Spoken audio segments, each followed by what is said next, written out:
Hello, everyone, and thank you for tuning in to Fran Coach's Franchising 101 podcast series. I am Tim Parmeter, founder and CEO of Fran Coach, and your podcast host. Fran Coach is a national search firm. We are dedicated to working with individuals who are interested in owning a franchise. We are partnered with over 500 of the top franchisors in the country, spanning nearly 60 industries.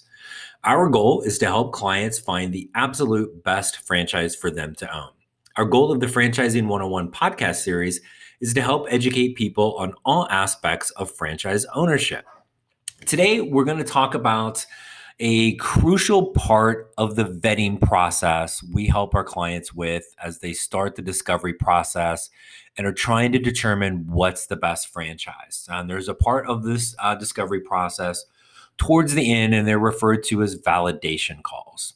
So, what is a validation call? Well, first, I want to back up just for people that are unfamiliar with the term when we use the term discovery process.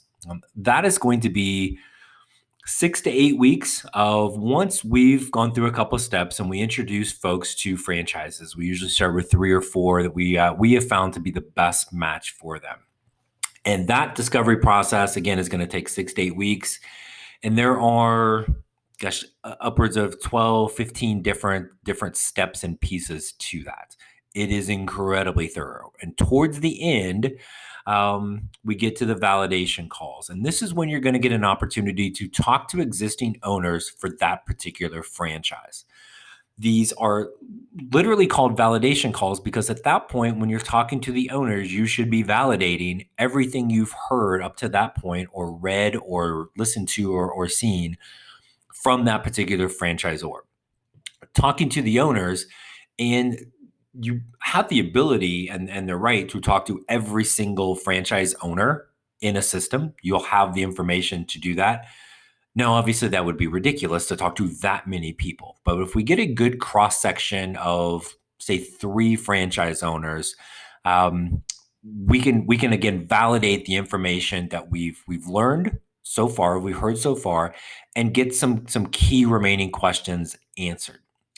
When talking to owners, these are franchise owners. They're in the business. They're running it. They've been at it for, could be a few months, could be several years, anywhere in between, different levels of success. And again, success is pretty relative with this, but we're going to get that. Franchise owners, they do not care if you become a franchise owner in that brand or not. That they're there because somebody helped them through this process and have that willingness to kind of help somebody else take a look at this.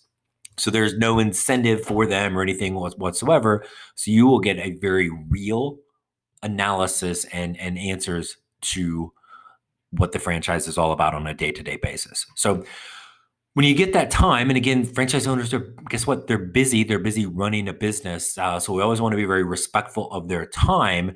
But so what to ask them, right? And with each individuals we're going through here, there's always going to be probably 1 or 2 things that are really kind of still outstanding that we need some clarity on. So from a just again individual client perspective, there's going to be a couple things specific to that. But we always have a few just general questions that we really want people to address. And again, it's best to have a very short list. These calls, again, 30 minutes, maybe a little bit more. Again, we have to be super respectful of these folks' time because they're giving it away free while they're running a business and living their lives. So what we don't want is we don't need a spreadsheet of, oh my gosh, I got 200 questions that I need to ask, right? It's not the SAT we're trying to give somebody. So a couple things that's probably the 2 biggest questions I always want people to ask, and they are very general, but they can provide some fantastic information. And first of all, is just very simply to the owner, based on what you know now after your time running the business, would you do it all over again? Kind of why or why not? Now, most people are going to say yes, they would, because they probably wouldn't be talking to you otherwise, right? So yes, I would do it again. But what will almost always follow after that is, yes, I would do it all over again, but, and after the ... they're going to tell you something that they would do different. I would do it all over again, but at the beginning, I definitely would not do this, or I would definitely make sure I do that. This is going to be a fantastic bit of information for you, for obviously for that particular franchise. Sometimes it's just franchising in general, a mistake that they made as a new owner. This is something you really want to kind of file away for just general knowledge. But also, what you'll find is that most times when they're saying, I should have done that, I should not have done this, it's a part of the plan the franchisor had laid out that owner deviated from. So the learning tool on what it is key, but also this is going to help kind of solidify, hey, if I just follow the plan, do what I am supposed to do as a franchise owner, put forth the effort, we'll have success. And again, we've talked about this in other podcasts. The absolute key to franchise owner success is finding the best fit. Again, that's what we're here for. From there, it's really simple, two things. Put forth the effort, follow the plan. And as simple as those two things sound, sometimes those are a little challenging. But you'll hear that, you'll get some great information. And more than anything, it tends to validate the overall plan of the franchise. So that's first. So we find the right fit. We're putting forth the effort. We're following the plan. Most people, especially looking at this for the first time, they're going to want to make sure the franchisor has their back in some way, shape, or form. So what about the support? So key to ask this question the right way. I always want people to ask the question, has the support from the franchisor met your expectations? Now, why do we say it this way? If you go to an owner and you go, hey, have you got a lot of support from the franchisor? They might say no. Well, on the surface, that could be a bad answer, but maybe they didn't need or want much of it, right? Somebody else, they might say no. Well, they might be the neediest person on the planet and they never get enough of it, right? Has the support met your expectations? Yes, oh my gosh, they're there. They're doing all these things for me. Yes, I haven't needed much, but I know I can call them and they're always there for me. I know who to reach out to, and the franchisor, really strong franchise brands. You're going to hear from the owners, yes, the franchise helps me, but I also have a short list of other owners that I know I can reach out to. Again, making sure that the franchisor or their other owners, that they really look out for one another. Huge things. We're going to have a whole nother podcast on a couple of things with this as far as financially. Again, people, you're going to want to have some specific, these are things that we'll get into individually, some specific financial questions based on the information gathered within the franchisor, how you've started to kind of put together your pro forma at that point. We don't want to go to an owner and go, how much money do you make? That's a terrible question for many reasons. One, it's incredibly unintelligent and unprepared. But two, it doesn't really answer any question. We want to be able to do the math on cost of goods, cost of labor, average ticket price, length of time with a customer, whatever these things might be, do our own math on that. But one thing that comes up a lot is, again, hey, how much am I going to make as an owner? Asking the owner how much they pay themselves, what they make, is a dangerous question, because every owner is going to compensate themselves differently. Every owner is going to run their business differently, and some are more efficient with it than others. Others, again, how you're running things through the business, all of this. I don't want to get too deep into this on this particular podcast. So the question, really simply, to an owner is, how do you compensate yourself? Rather than asking them how much money they make.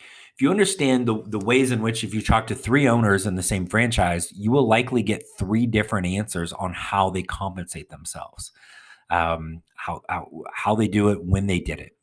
Again, we'll help you do the math on what the numbers are going to look like, but everybody needs different things. Everybody's going to compensate themselves differently with this. So if you get an idea of how they do it, did they just take disbursements? Did they give themselves a salary? Did they bonus themselves?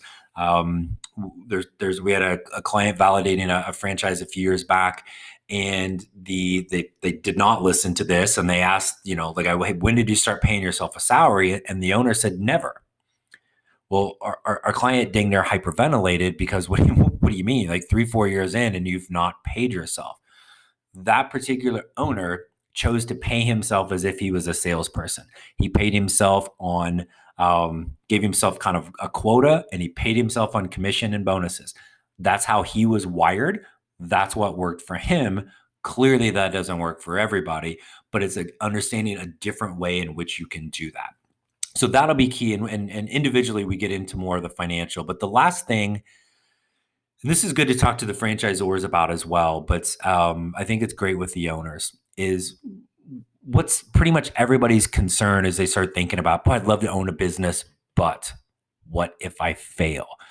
All the things you're going to hear from the franchisor as we go through this are, hey, all the virtues of the franchise, here's our business model, here's why it's great, here's our support, here's how you're going to be successful. Well, those are things they should be talking to you about because those are accurate. Whether that's going to fit for you is what we're going to help you figure out. But there's still that kind of twinge in the back of the mind. What if I fail? So instead of just keeping that in the corner like the elephant over there, ask the question. Ask the owner directly. Hey, why would somebody fail as an owner of this franchise? And what's going to happen is they're going to describe this person, right? Or this trait, these behaviors, whatever. And very simply, if you hear that and they have described you, we know that's not the brand. That doesn't mean you can't be an owner. It just means it's a bad match. But if they describe that person and you're hearing those things and kind of, for lack of a better term, going, well, duh, of course that would cause somebody to fail. It also helps validate, aha, that's not me. The reason why somebody would fail is, as just a random example, that franchise needs somebody who is a great networker in the community, loves to network, build relationships, all those things. And you're sitting there thinking, I hate that. That's not the right fit. So when you hear that, the last real way to kind of validate and go, I've heard all the ways in which we can be successful. I've learned from the franchise owners their experience, their successes, their struggles, the support. You get a better picture of financially, and then finally, tell me why somebody would fail. And when it's not you at all, ding, ding, ding, we're almost there with this. So it is an enormous part of the process. We won't get there with every franchise. We'll usually have weeded somebody out before we get there because this is really towards the end. But it's just a incredibly powerful piece of this. The validation calls that will assist our clients going through during the discovery process. So want to kind of give people a little taste of what that looks like and some of the ways in which we're going to help down the road. So as always, we hope these podcasts will help kind of enlighten people interested in franchise ownership to some of the possibilities out there, some of the things that are going to be important and different steps along the way. So we really appreciate you joining us today for another episode of the Franchising 101 podcast series. If you'd like to learn more about becoming a franchise owner, let's schedule a brief introductory call. Depending on where you're listening to us, there may be a link looking right at you, or our website is right there, francoach.net. Definitely click there, hit the contact button, reach out to us. You can also reach us directly, 480-501-1354. Follow us online. We're all over the place on social. So we hope we can talk to you. Again, there's never, ever any fee for our service. So we encourage you to take that first step today to help create your better tomorrow. Thanks again for tuning in. Stay safe, everyone, and we hope to connect soon. Thanks.